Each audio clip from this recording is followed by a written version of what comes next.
ಇನ್ನು ಒಳ್ಳೆ ಮಳೆ ಆಗಿದೆ, ನದಿಗಳಿಗೆ ನೀರು ಹರಿದು ಬರ್ತಾ ಇದೆ. ಗೋಕಾಕ್ ಜಲಪಾತ ಒಂದು ರೀತಿ ರಮಣೀಯವಾಗಿ ಕಾಣಿಸ್ತಾ ಇದೆ. ಆದರೆ ಅಲ್ಲೂ ಕೂಡ ಪ್ರವಾಸಿಗರು ಹುಚ್ಚಾಟವನ್ನು ಮುಂದುವರಿಸಿದ್ದಾರೆ.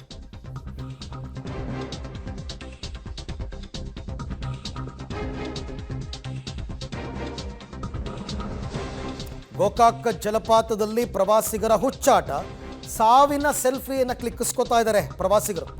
ಬೆಳಗಾವಿ ತಾಲೂಕು ಗೋಕಾಕ್ ತಾಲೂಕಿನಲ್ಲಿರ್ತಕ್ಕಂಥದ್ದು. ಬಂಡೆಗಲ್ಲುಗಳ ಮೇಲೆ ಕೂತ್ಕೊಂಡು ಊಟ ಮಾಡ್ತಾ ಇದ್ದಾರೆ ಸಾರ್ವಜನಿಕರು, ಮಹಿಳೆಯರು, ಮಕ್ಕಳು ಸೇರಿದಂತೆ ಯುವಕರು ಹುಚ್ಚಾಟ ಮಾಡ್ತಾ ಇದ್ದಾರೆ.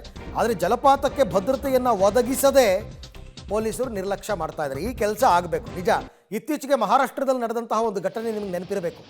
ಇದೇ ಥರ ನೀರು ಬರ್ತಾ ಇತ್ತು, ಮಧ್ಯದಲ್ಲಿ ಹೋಗಿ ಅವರು ಒಂದು ಇಡೀ ಕುಟುಂಬ ಫೋಟೋ ತೆಗೆಸ್ಕೊಳ್ಳೋಕೆ ಹೋಗಿದೆ. ಅದರಲ್ಲಿ 4 ಜನಕ್ಕೆ ಬಚಾವಾದರೂ 5 ಜನ ಸತ್ತರು. ಮಹಾರಾಷ್ಟ್ರದಲ್ಲಿ ನಿಮ್ಗೆ ಗೊತ್ತಿರಬೇಕು.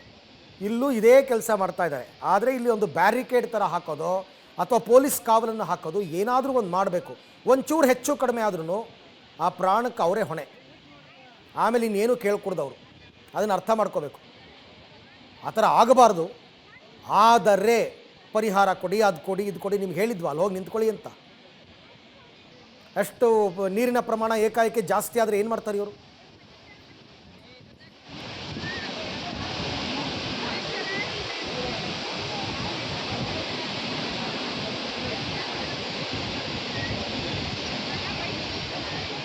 ಈ ಬಗ್ಗೆ ಮತ್ತಷ್ಟು ಮಾಹಿತಿ ನನ್ನ ಕೊಲೀಗ್ ದಿಲೀಪ್ ಅವರಿಂದ ಪಡ್ಕೊಳ್ಳೋಣ. ದಿಲೀಪ್, ಇತ್ತೀಚೆಗೆ ಮಹಾರಾಷ್ಟ್ರದಲ್ಲಿ ಒಂದು ದುರಂತ ಆಗಿರ್ತಕ್ಕಂಥದ್ದು ನಿಮಗೆ ನೆನಪಿದೆ ಅಂತ ಅನ್ಕೋತೀನಿ. ಅದೇ ಕಥೆ ಇವಾಗ ಗೋಕಾಕ್ನಲ್ಲೂ ನಡೀತಾ ಇದೆ. ಯಾಕೆ ಇಲ್ಲೊಂದು ಪೊಲೀಸ್ ಭದ್ರತೆಯನ್ನು ಕೊಡೋದಕ್ಕಾಗಲ್ವಾ? ಪ್ರವಾಸಿಗರು ಜಾಸ್ತಿ ಬರ್ತಾರೆ, ಎಕ್ಸ್ಪೆಕ್ಟೆಡ್. ಒಂದು ಪೊಲೀಸ್ ಸೆಕ್ಯೂರಿಟಿ ಯಾಕೆ ಕೊಟ್ಟಿಲ್ಲ ಇಲ್ಲಿ ಅಂತ?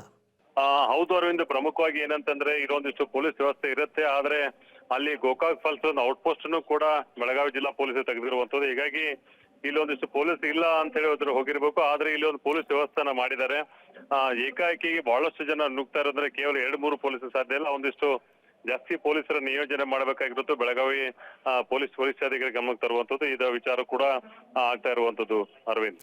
ಓಕೆ, ಹಾಗೆ ಸಂಪರ್ಕದಲ್ಲಿರಿ ದಿಲೀಪ್. ನಿಮ್ಮ ಜೊತೆ ನಾನು ಮತ್ತೆ ಮಾತನಾಡ್ತೀನಿ. ಪೊಲೀಸರು ಇದಾರಂತೆ, ಬಟ್ ಪ್ರಯೋಜನ ಇಲ್ಲ. ನಿಮಗೆ ಅಲ್ಲಿ ಜನ ಬರ್ತಾ ಇದ್ದಾರೆ ಅಂತಂದಾಗ ಏನೂ ಹೆಚ್ಚು ಕಡಿಮೆ ಆಗಬಾರ್ದು ಅಂತಂದರೆ ಪೊಲೀಸ್ ಇಲಾಖೆಯವರು ಬಂದೋಬಸ್ತ್ ಮಾಡಿ, ಬೇರೆ ಬೇರೆ ಡ್ಯಾಮ್ಗಳ ಹತ್ರ ಎಲ್ಲ ಮಾಡಿರಲ್ವಾ, ಅದೇ ಥರ ಇಲ್ಲೂ ಮಾಡಬೇಕು. ಬಟ್ ಸಾಕಾಗಲ್ಲ, ನೀವು ಒಬ್ಬರು ಇಬ್ಬರು ಪಿ ಸಿಗಳನ್ನ ಹಾಕ್ಬಿಟ್ರೆ ಆಗಲ್ಲ.